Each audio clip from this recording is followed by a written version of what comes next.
पिलाने आज आमे नवम श्रेणी भौतिक विज्ञान पुस्तकर आम चतुःपार्श्वे थिबा पदार्थ और अभ्यास प्रश्नोत्तर करिबा।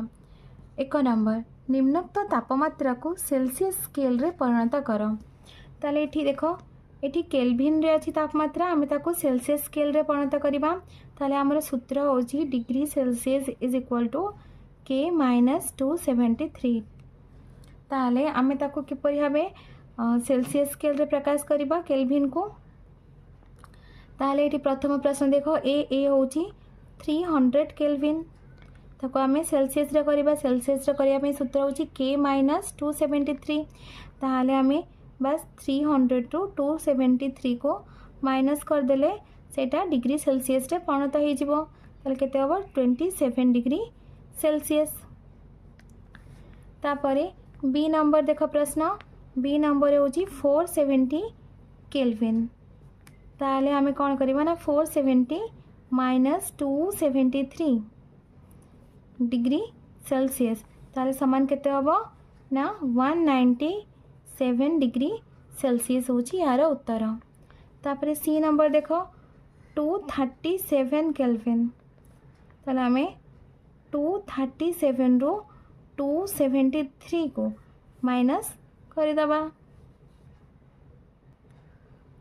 माइनस 36 डिग्री सेल्सियस होची यार उत्तर। तापर 2 नंबर निम्नोक्त तापमात्रा को केल्विन स्केल रे परिणत कर।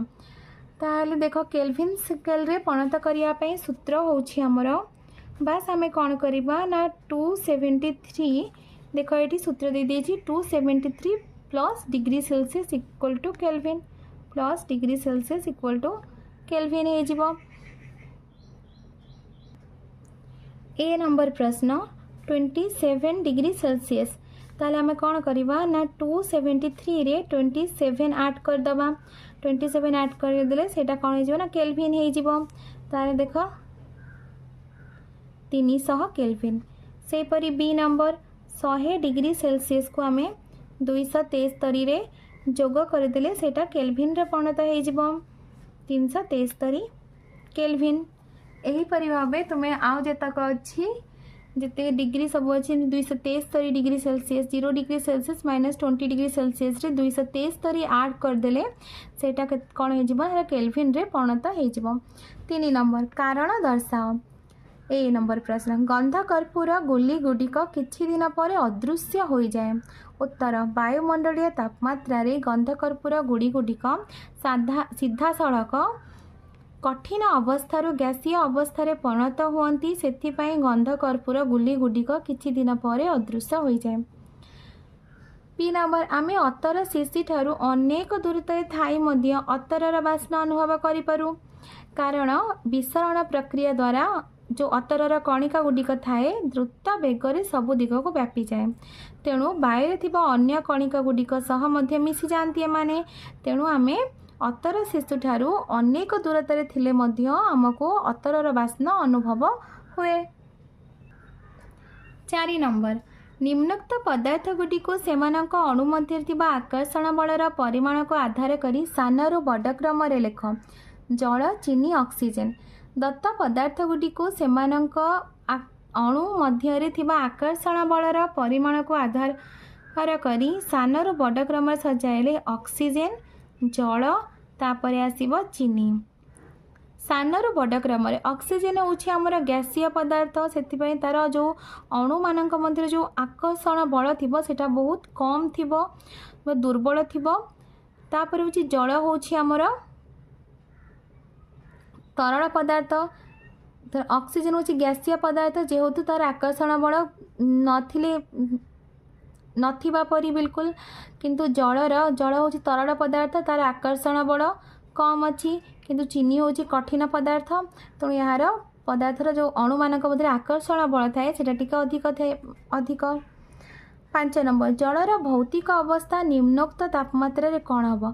25 डिग्री सेल्सियस रे जल तरल अवस्था रे रहइबो 0 डिग्री सेल्सियस रे जल कठिन अवस्था रे रहइबो 373 केल्विन रे जल गैसीय अवस्था रे रहइबो 373 केल्विन अर्थात 100 डिग्री सेल्सियस 100 डिग्री सेल्सियस जल गैसीय अवस्था थाए।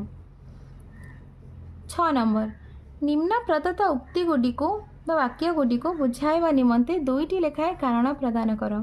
ए साधारण तापमात्रा जल तरल अटे। जलर स्फुटनांक होची 100 डिग्री सेल्सियस एवं घनांक होची 0 डिग्री सेल्सियस। साधारण तापमात्रा जलर स्फुटनांक ठारू कम और जल घनांक ठारू अधिक डबल आई, तेणु साधारण तापमात्रा रे जल तरल अटे। बी एक लुहा आलमारी साधारण तापमात्रा कठिन अटे। लुहार गणनांक स्फुटनांक साधारण तापमात्रा ठारू यथेष्ट अधिक, तेणु साधारण तापमात्रा लुहा आलमारी कठिन अटे। 7 नंबर बरफ और जल उभय 273 केल्विन तापमात्रा रे अछंती, किए अधिक ठंडा जना पड़िबा काहेकि? उत्तर 273 केल्विन तापमात्रा रे जल ताप ग्रहण करने द्वारा ताहार तापमात्रा वृद्धि पाए, किंतु बरफ 273 केल्विन तापमात्रा रे निजर अवस्था परिवर्तन पाई ताप ग्रहण करे। एही अतिरिक्त तरलीकरण ताप जोगु बरफ अधिक ठंडा जना पड़े। 8 नंबर किए आम शरीर रे अधिक दहन सृष्टि करे, फुटुथिबा जल ना बांफ? बांफ फुटुथिबा जल अपेक्षा आम शरीर रे अधिक दहन सृष्टि करे, कारण 273 केल्विन तापमात्रा रे बांफर गुप्त ताप हेतु ताहार अधिक परिमाण रे ताप थाए, जेतेबेले एहा आम शरीर संस्पर्श रे आसे अधिक ताप प्रदान करे। 9 नंबर निम्न चित्र रे प्रदर्शित अवस्था रे परिवर्तन को देखी A B C D E F रो नामकरण कर। ए होची गणन, कठिन और तरल अवस्था होची गणन। बी ये देख बी कोटी अछि बी तरल रु गैसीय अवस्था होची बाष्पीकरण। सी गैसीय और तरल अवस्था होची घनीकरण कहबा आमे। डी होची हमर तरल रु कठिन हिमीकरण।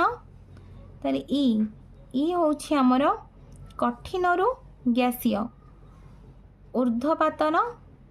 सी